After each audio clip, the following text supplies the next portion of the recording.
And can we talk about, I think you called it a semi-trade deal or sort of quasi-trade deal with the UK that was announced last week. According to Donald Trump, he called it a major trade deal.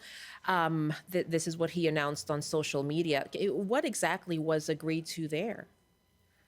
Essentially, the U.S. is going to be getting some preferential access to high technology UK exports, things that have to do with avionics and maybe military technologies, whereas the U.S. would be able to also get access to the UK's agricultural consumer markets for especially selling American beef.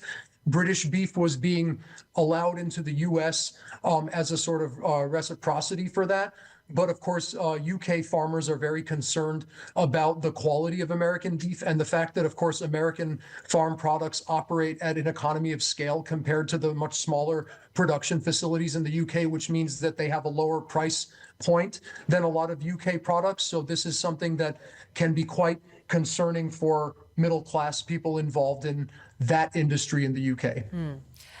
What does this all mean for Canada? We know that tomorrow we are expecting the new cabinet to be announced by Prime Minister Mark Carney.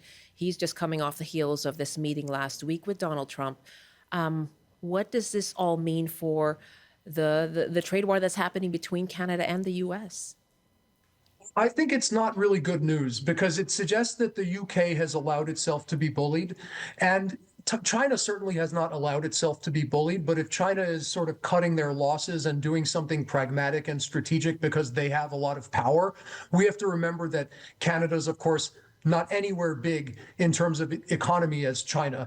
And the fact that the UK gave in with Keir Starmer not necessarily coming out strongly in favor of supporting Canada in the context of the threats that our country has faced since Trump has come into office, it suggests that Canada might be getting isolated a bit. And I'm personally worried about that. I'm especially worried about supply management in Canada. And that's also, of course, very politically sensitive to the new prime minister, the incoming prime minister, because of the fact that a lot of his votes came from Quebec, where supply management is, of course, a really, really big issue.